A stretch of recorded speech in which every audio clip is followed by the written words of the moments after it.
Why are jobs always short staffed? Like, there's always that one person at McDonald's who's doing everything. Literally, he's cooking the burgers, he's cleaning up the mess, and he's on the intercom at the same time. Like, what's going on? In my warehouse, we always have not enough people to get the work done. There's literally always a short staff. People call in or people quit the same week they get in. It's like they want to get that first check and leave because they find out how hard the job actually can be. And the requirements for how fast we gotta build pallets is crazy. Dude, I'm a forklift operator and I'm supposed to be on the floor, but I'm always having to step down and like build pallets. Like I am a builder at the end of the day. For the past 6 weeks, I've been building pallets. That's not my job. I've been at this warehouse for 3+ years and I'm still building pallets. I can't get out of it. First year, I finally got seniority enough to get a forklift job. And then guess what? We had a rebid. That means everyone in the warehouse has to earn their job again through seniority. Everyone has to restart. And I didn't get a fork job. And I had to wait another couple months. I got a fork job again. Guess what happened? Another rebid 2 weeks later. So I had to re-earn my position and I had to wait for it. And I finally, there was another rebid.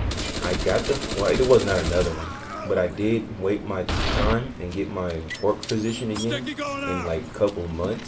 But then even after that, I had to step down to build pallets almost every single day. So my job's been really weird. Speaking about the short staffing, dude. So lately, when someone gets fired or like the forklift job, they lose their job or they just switch to another position. What's been happening is that the supervisors in charge are actually, posting a job. They don't post that job. They see if we can do the work without having that position open, so they can save money on their quote-unquote budget. And their budget seems to decrease every single day. Every day. And I remember when they used to kick us forklifts out of the warehouse in 8 hours, even if we wanted to do more time, and it was simply because we got paid more than an average worker because we had seniority and we got a higher position. But that $2 to $3 extra every hour that we made, that was very highly targeted for saving money on the budget. And now it's a whole thing. But it's a really weird situation, dude. Jobs are just short-staffed everywhere, and it's just something that we have to deal with. So, like I said, dude, they took me off the fork every day, right? And we need at least we need bare minimum of 4 forks in the warehouse at all times. Really, it's supposed to be 5. But these builders, right, we'll have to wait for item to get dropped down because we'll have to wait for a fork to show up because some of the forks are just lazy. This is the whole thing. The other issue, the more pressing issue, is that we just don't have enough forks. We don't have enough forks to do the job and get the job done. But you want me to, build this pallet, do this, do that. But how am I going to build pallets if I don't even have a fork to get the item and drop the pallet so that I can build on the pallet? It's a whole thing. But oh man, don't even get me started, man. I feel like they're actually trying to get rid of me because I'm in the union, and if there's a rule that's being broken, we're supposed to follow agreements, man. And I did that, and I did that against the supervisor. And basically what happened was the supervisor told us we need to work overtime, but he said it less than 2 hours before the end of our shift. In the contract, our union contract said you have to give us a 2 hours of notice if we're going to be doing overtime on that day. He gave us about an hour and 18 minutes of a notice. That's not enough. So, and then he tried to lie to me and say he told me that, way before that in an earlier conversation, and he did not. And he tried to say that, and I'm like, whoa, you're lying to me. And I said, I don't believe. And he said, oh, I told everyone else too. And I said, well, I don't believe. So I went over and asked everyone else in the warehouse. Me and one of my friends went to ask everyone. And every single person said that that supervisor did not tell him anything. And what happened?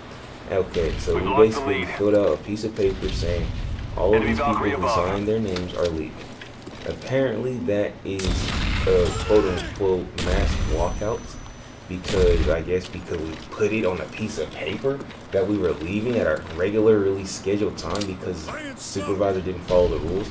So instead of taking responsibility for what they did wrong, they instead decided to take offense and try to say that we incited a mass walkout when all we were really doing was asking if Our the spy plane's in the supervisor air. lied to someone. And the people decided to leave on their own. We did not tell them to leave. We Enemy did not Sanford to incite inbound. anything. So what they're trying to say is, oh, so basically you were asking questions and getting answers. That sounds like inciting thought processes to make people leave. No, no, and no. You lied to us, and now you're trying to defend it instead of saying, not bad, bro, we made a mistake. No, now you're trying to say, no, this is a sub article 2, section 3 says this is a mass walkout if 2 or more people leave the warehouse at the same time, and that is what happened, and I am mad. Like, bro, no. Like, what? You can't just say that you're wrong in the situation. That's what you should say. But anyways, yeah, it turned from a situation to where a supervisor lied to my face into now I'm fighting for my job because I wanted to leave on time. It was a whole thing. So not only are we short-staffed in jobs in general, but we got people in power who can decide whether or not we can stay at the job, trying to pressure us into just shutting up and doing the work that they want us to do when they want us to do it, whether or not they're breaking the rules that they agreed to. So warehouse work is very strange. And it's not really just a warehouse thing. It's just a issue of people having their freaking superiority complex, and it's an issue, you know. And that's just a broad issue with the whole world. It's like as soon as someone gets that little piece of power, they just stretch that mug as far as they can. And they love to do it, and you love to see it, right? So, and that kind of inspired me to just say, screw it, man. I'm gonna go ahead and try something different. What am I going to talk? What am I going to try, man? I signed up for some programs, though. I just made that jump, the leap of faith, and I applied for some apprenticeships in like construction, welding, electrical, you know, forming stuff, and then I also applied for like a CDL free training class. And I know I've spoken about this stuff before, but I actually finally applied. Now I hope somebody accepts me, because I'm at that point to where I am tired of the way that my job is treating me, but I'm not going to be emotional about it, and because I've already taken that route. I took like 3 days off, and now I'm almost at 10 points, and at 10 points you can just get fired. Just that's just how it goes. But anywho, I'm not trying to be emotional about it now. I just want to, you know, do what I'm supposed to do, get a better paying job, and maybe just a career, and you know, just leave it at that, man. 'Cause I don't want to live the way I've been living with this, you know, back in my head thought that I don't like where I'm working at. I don't like where my life is at the moment. So yeah, bro. Guys, just, you know, pray for me, root for me, and I hope you guys are doing great wherever you are. I think that's really all I gotta say today, man. I was just trying to catch up a little bit. I'm glad that you guys stuck around to the end. Thanks for being here, and I really hope you guys have a good rest of your day. And, you know, wish me luck. We'll see what happens at the end of this, man.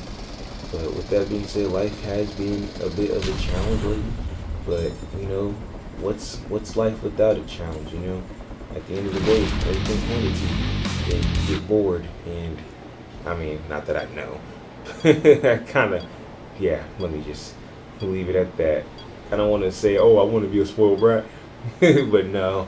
With that being said, guys, man, I really wish the best for you guys, and have a good one. All right, see you later.